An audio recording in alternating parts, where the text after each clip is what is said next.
Pero sí, es muy importante el tema de la lengua, el tema del neolenguaje, pero que se ha ido introduciendo en los sistemas educativos. Es que no tenemos que olvidar que nuestro sistema educativo es una de las piezas fundamentales con el que se ha transformado nuestra sociedad, una sociedad que era conservadora, católica. No vamos a hablar que seas creyente o no creyente, pero sí que venía de unos valores al final que han ido destruyendo, y para eso ha sido muy necesario el sistema educativo, y estas palabras como la inclusión, diversidad, pluralismo y todas estas cosas que nos han confundido, ¿vale? Con lo que realmente es.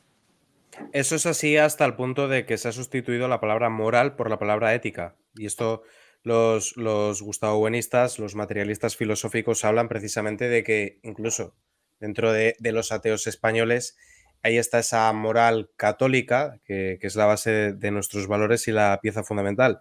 Y retomando la cuestión de que éramos un país claramente católico, yo creo que de eso no cabe la menor duda. De hecho, se podría decir que además de España ser la heredera de Roma, también actuó como ese brazo de la propia Iglesia Católica a la hora de evangelizar.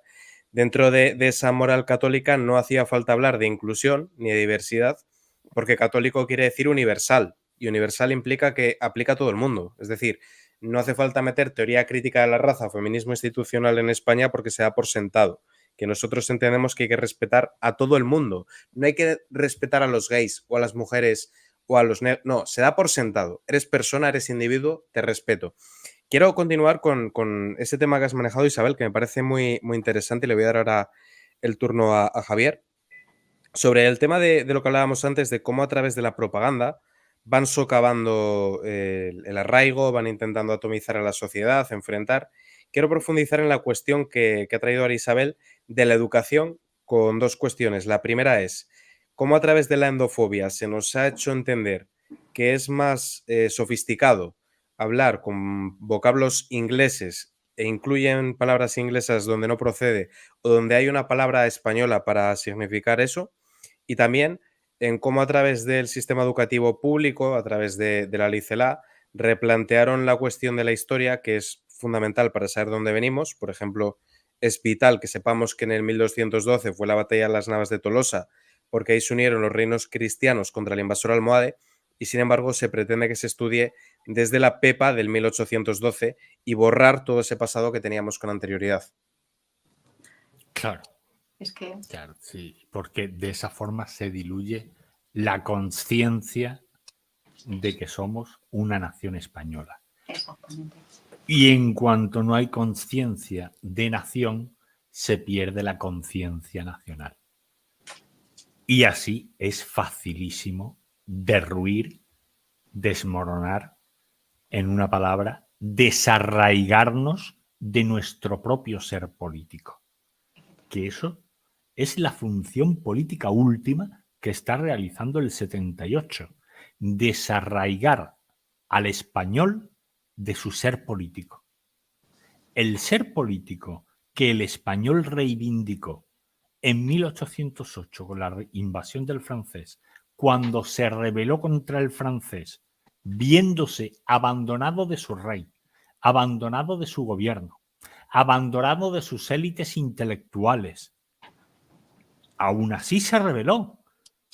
Los historiadores modernos dicen, bueno, España nació en las Cortes de Cádiz. Bueno, y entonces, ¿por qué diantres se rebelaron los capitanes Daoíz y Velarde el 2 de mayo de 1808?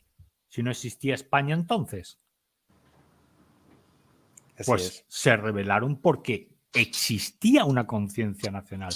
Lo que no existía aún es la afirmación positiva por escrito en lo que después fue la Constitución del 12 de que era España como nación política moderna. Pero eso en el sentido moderno actual. Del mismo modo podemos afirmar que Francia solo existe como nación política moderna a partir de los estados generales transformados en Asamblea Nacional en junio del 89, de 1789, al inicio de la Revolución Francesa. Es exactamente lo mismo. ¿Pero acaso Francia no existía antes? Pues claro que existía antes. Pues igual que existía España. Pero la cuestión de la educación es algo clave, es fundamental. Es ahí donde están destruyéndolo todo. Y hay una cuestión que a mí me parece clave, no solo lo que ha comentado antes Isabel y lo que vengo comentando en esta intervención mía anteriormente, que la ha puesto de manifiesto en alguna ocasión el profesor Sánchez Tortosa, y es algo que a mí me parece muy grave y que da en la clave de la situación de la enseñanza, no solo en España, en todo Occidente. Y es la siguiente. En los colegios públicos se han llenado, se han inundado de ordenadores, de tabletas. Todos los chavales tienen que tener acceso a Internet. Hacen ejercicios y deberes a través de Internet, estudios a través de Internet, evaluaciones a través de Internet. Pues todo esto, como dice yo creo que muy acertadamente el profesor Sánchez Tortosa, no es más que la chatarra digital para la plebe, porque las élites siguen estudiando a Cicerón. El latín para las élites y para la plebe la chatarra digital, que no nos va a llevar a ninguna parte. Aprender a manejar Google, eso ya lo saben los chavales. No tiene que ir ningún profesor a enseñárselo. El profesor tiene que aprenderlo de los chavales. Los chavales saben hacerlo absolutamente todo.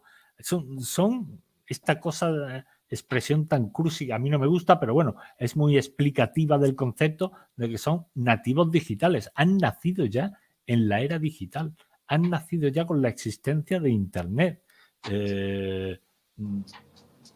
Para mí Internet es algo que surgió en los años 90, cuando yo era estudiante universitario. Y para mí aquello fue una revolución, porque la mayor utilidad que le encontré fue que conseguí recopilar en un único documento todas las letras de todas las canciones de Syd Barrett y de Bob Dylan.